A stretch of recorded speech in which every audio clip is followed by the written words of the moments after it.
Okay, so welcome to the macroeconomics portion of the course, which has been interesting for me to develop because it's really hard, I think, to pick out which elements of macroeconomic theory are really essential for high school teachers.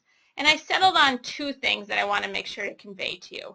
So the first thing I'll do is a quick overview of how I think about macroeconomics, and I'm just going to build out a simple circular flow diagram.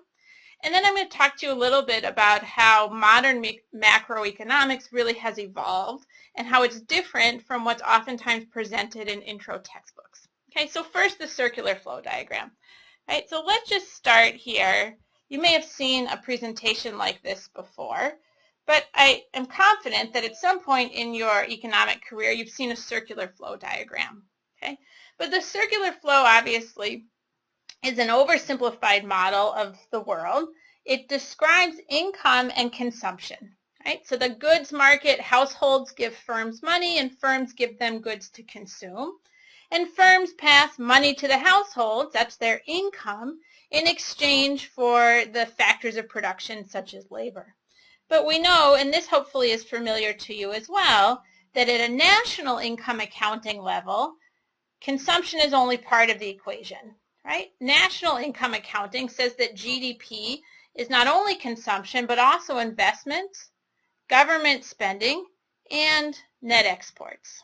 Okay, so the way I expand this circular flow diagram here is to say, look, we're going to be adding in government, we're going to be adding in the financial sector, and we're going to be adding in the rest of the world, or ROW. And so government spending comes from government, clearly, and it is financed by taxes. Financial markets contribute investment dollars, and those are financed by household savings. Okay? And the rest of the world, the interactions we see is that when households give the rest of the world money, households expect goods, in this case imports, in return.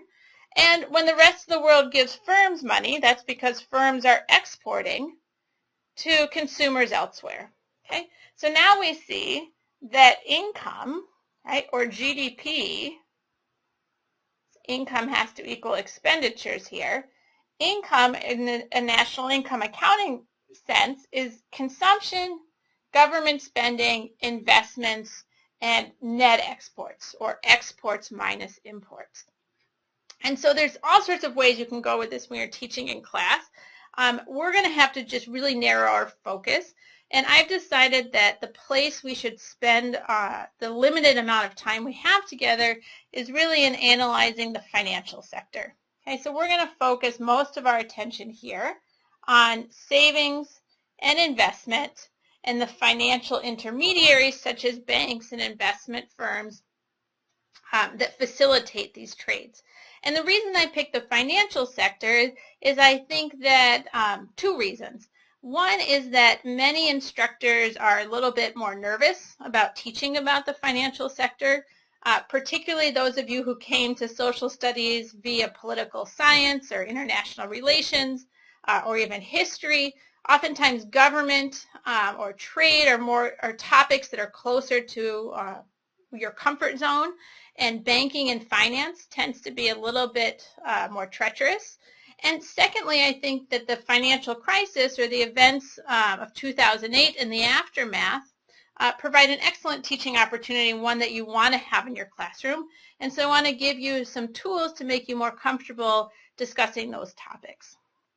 Okay, so then the second thing I want to do, sort of in preparation for all of that work that we'll do in the next module, is I want to give you a little bit of history about macroeconomic theory and macroeconomic thought.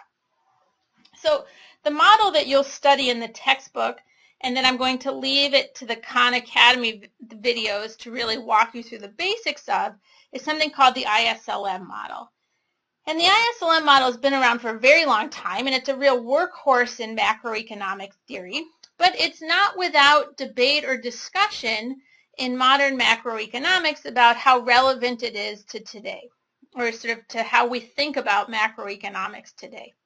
And so just by way of a little bit of background, macroeconomics has sort of two big schools of thought at the present day.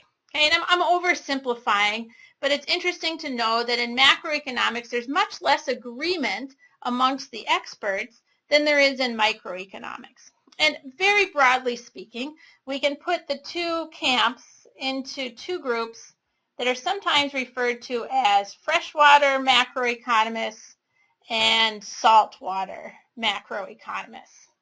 So there's some interesting reading you can do about this. Here's the high-level overview.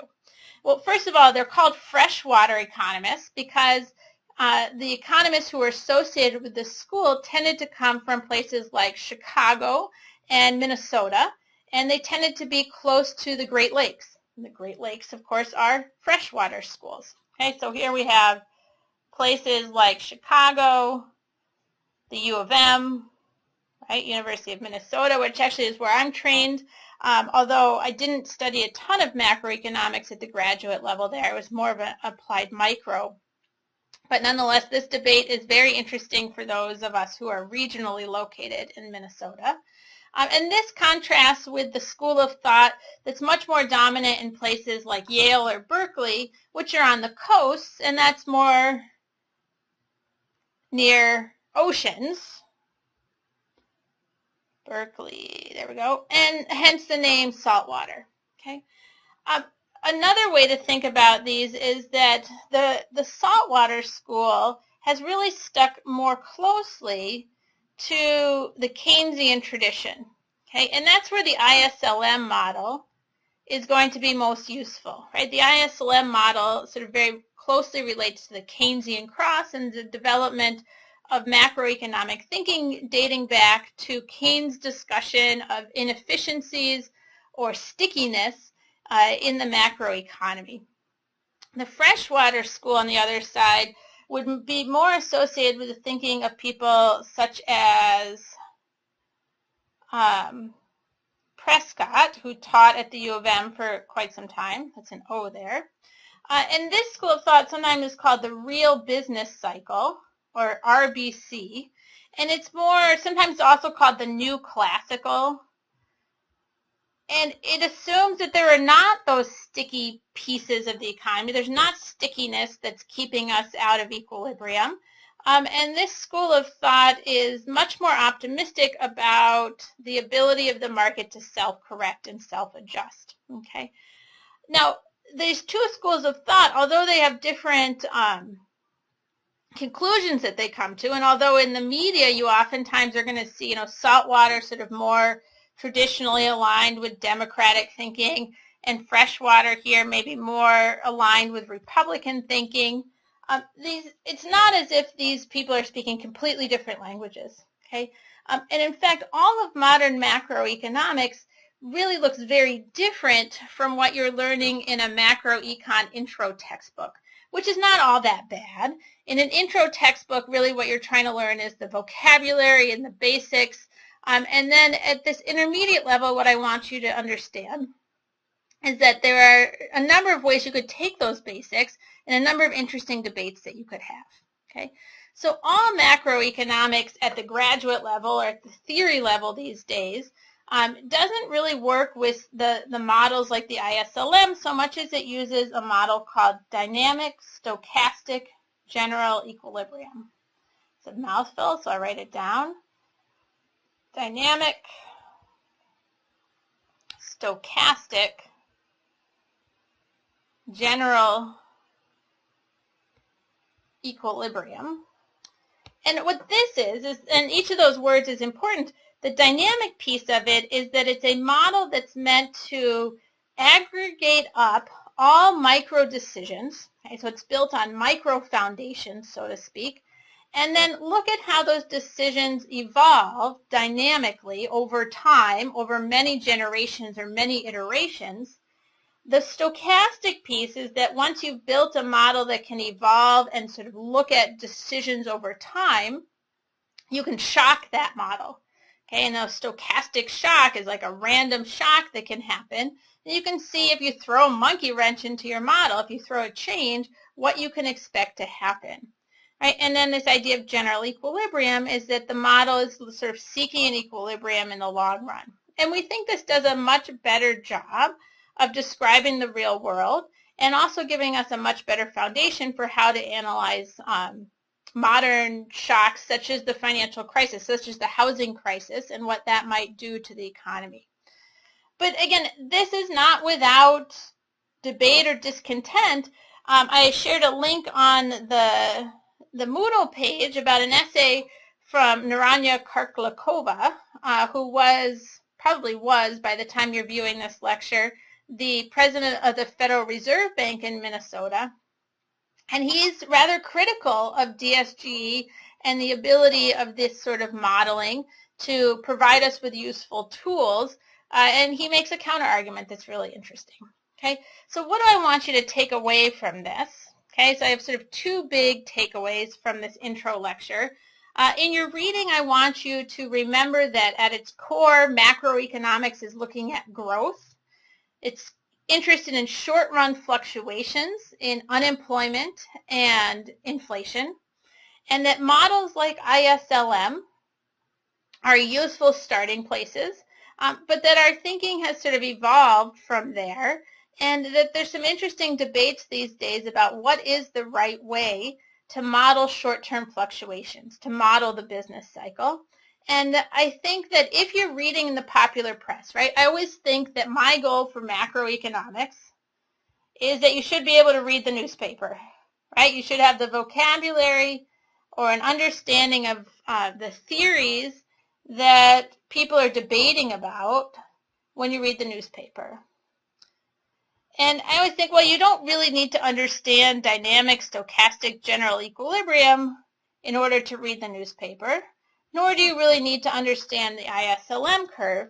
However, if you read like the New York Times and you read Paul Krugman and you read some of these debates that are going on amongst macroeconomists, you realize that this field is a growing and developing one. And I think it would be useful for your students to understand this divide between freshwater and saltwater macroeconomists. It gets a little bit nasty at times. Like if you read Krugman's stuff, he gets calls names, and on the other side they call him names, and back and forth.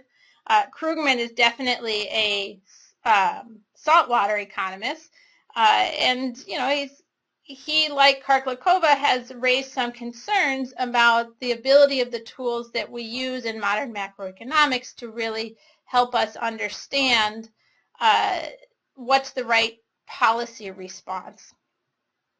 My goal for the next module is, once you've sort of built this overview and this foundation, is we'll spend more time more concretely discussing the financial crisis and how you plan to use that in your classrooms.